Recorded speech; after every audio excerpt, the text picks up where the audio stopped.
হে জগতবাসী, আজ আমি শামীম আলী চিশতি আপনাদের সামনে একটি আলোচনা নিয়ে আসলাম।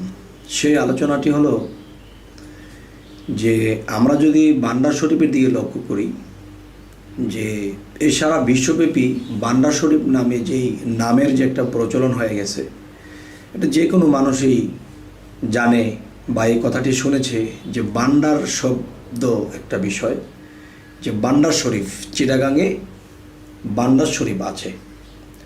তো আসলে এটার নাম হলো মাইজ বান্ডার। মাইজ বান্ডার কেন?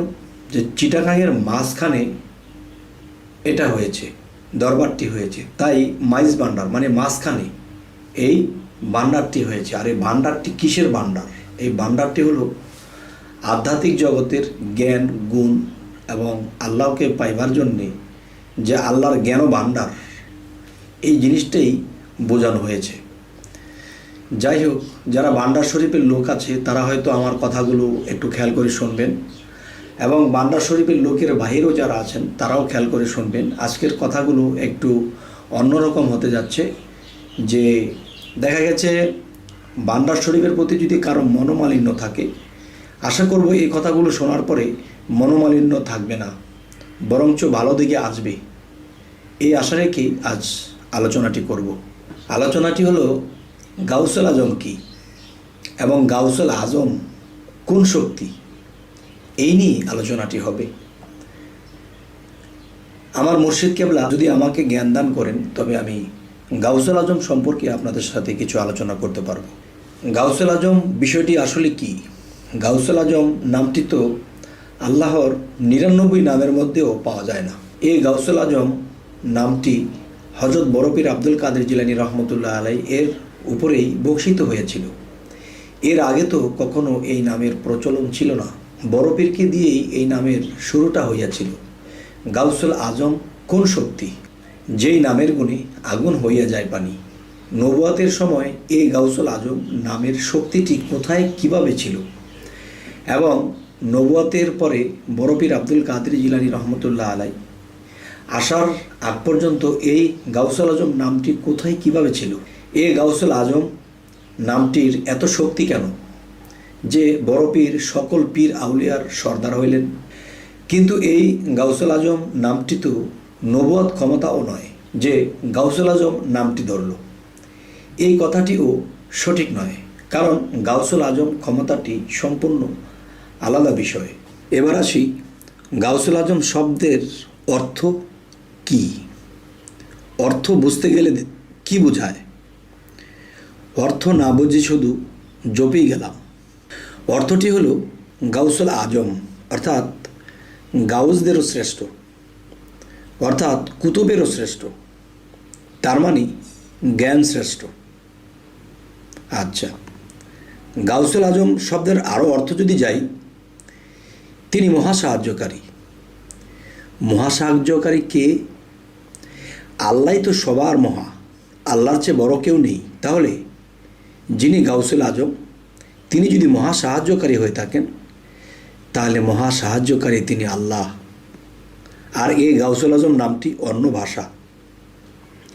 এই জন্য আমাদের এই দশা যে আমরা বুঝতে চাই না যে গাউসুল আজম আবার কি। তাহলে গাউসুল আজম অর্থ শ্রেষ্ঠ, জ্ঞান শ্রেষ্ঠ, সাহায্যকারী রূপেও তিনি শ্রেষ্ঠ। তাহলে যিনি জ্ঞান শ্রেষ্ঠ, আল্লাহর উপরে জ্ঞান শ্রেষ্ঠ কেউ না। তাহলে গাউসুল আজম আল্লাহরই একটি নাম, যা বড় পীরকে দিয়ে এটা প্রকাশ করা হয়েছে। এবার আসি গাউসুল আজম কোন শক্তি বা কোন জ্ঞান শক্তি। জ্ঞানের মৃত্যু নেই, তেমনি করে খোয়াজ খিজিরেরও মৃত্যু নেই। খোয়াজ খিজির পানিতে বাস করে, কিন্তু সাগর, নদী, পুকুরের পানিতে নয়, মানুষের মস্তিষ্কের পানিতে। সুবহানাল্লাহ। মানুষের মস্তিষ্কের পানিতে বাস করেন, এবং খোয়াজ খিজির নিজেই তিনি অফুরন্ত জ্ঞান ভাণ্ডার আল্লাহ তাকে দান করেছেন, রুহুল কুদ্দুস। খোয়াজ খিজির সকল মানুষের মাঝে বা সকল মানুষের মস্তিষ্কে বাস করেন না। তাহলে খোয়াজ খিজির কোন ধরনের লোকের মস্তিষ্কে বাস করেন? যিনি মুর্শিদ নামের খোদাকে পাইতে যাইয়া ভালোবাসিয়া প্রেম সাধনায় এবং সর্বত্যাগী হইয়াছে। সর্বত্যাগী অনুরাগী তিনি হন বৈরাগী। তবে সর্বত্যাগী যিনি হয়েছেন তিনি যে নিজেকে পবিত্র করিয়াছেন একমাত্র তার মস্তিষ্কের পানিতেই বাস করেন। খোয়াজ খিজির মুখে যাহা বলে তাহাই হইয়া যায় এবং সামনে ও পিছনে কি হয়েছিল এবং কি হইবে বলে দিতে পারেন। সর্বপ্রকারের জ্ঞান তাহার আছে, আল্লাহ তাকে দান করেছেন। তাই খোয়াজ খিজির পানিতে থাকেন। আর পানির আরেক নাম হলো কি?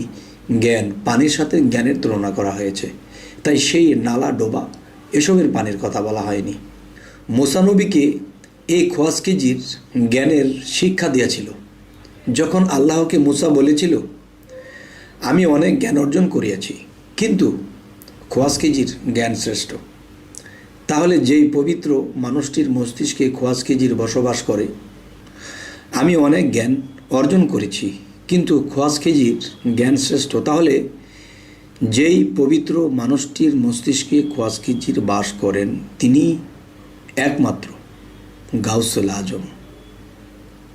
এখন আমি বলবো, সৃষ্টির শুরুতেই খোয়াজ খিজির ছিল এবং বড় পীর আব্দুল কাদের জিলানীকে দিয়ে বা তার মস্তিষ্কে বসিয়া গাউসুল আজম নাম ধরল। হয়েছিল একমাত্র খোয়াজ খিজিরের জ্ঞানে। আর খোয়াজ খিজির হয়েছিল কার জ্ঞানে? আল্লাহর জ্ঞানে। তবে একটা কথা বলা হয়, খোয়াজ খিজির জিন্দা পীর, আর সেই জিন্দা পীর কার কাছে প্রবেশ করলো? বড় পীরের সাথে মিশে গেল। তখন কি হলো? বড় পীরের আত্মার শক্তি এবং খোয়াজ খিজিরের জ্ঞানশক্তি এবং আল্লাহর গাউসুল আজম নামের শক্তি, এই শক্তিগুলো একাত্র হয়ে মহাশক্তি ধারণ করেছেন। সুবহানাল্লাহ। এই পৃথিবীতে যারা খোয়াজ খিজিরের জ্ঞান না শুধু খোয়াজ খিজিরকে মস্তিষ্কে বসাইতে পেরেছে, সেই একমাত্র গাউসুল আজম নাম ধরতে পারবে, আল্লাহ তাকে সেটি দান করবেন। খোয়াজ খিজিরের যেমন মরণ নেই, তেমনি গাউসুল আজমেরও মরণ নেই। তাহলে চলুন আমরা আল্লাহকে লাভ করিতে যাইয়া সাধনা করি এবং নিজেকে পবিত্র করি। জ্ঞানের মৃত্যু নেই, তেমনি খোয়াজ খিজিরেরও মৃত্যু নেই। এবং এই পৃথিবীতে যিনি খোয়াজ খিজিরকে লাভ করিল, তিনি গাউসুল আজমকে লাভ করিল, তেমনি তাহারও মৃত্যু নেই। এই জগৎ যতদিন থাকবে ঠিক ততদিন পর্যন্ত তাহাকেও মনে রাখবে। আল্লাহ আমাদেরকে ওইরকম হইবার তৌফিক দান করুন। হে জগতবাসী, আমাদের এই আজকের আলোচনা আপনাদের কাছে কেমন লাগলো? যদি ভালো লাগে তো অবশ্যই আমাদের চ্যানেলটিকে সাবস্ক্রাইব করে পাশে থেকে যাবেন, যাতে আমরা ভালো ভালো কিছু ভিডিও দিলে আপনারা সাথে সাথে পেয়ে যান। তো সকলে ভালো থাকবেন। আল্লাহ হাফিজ।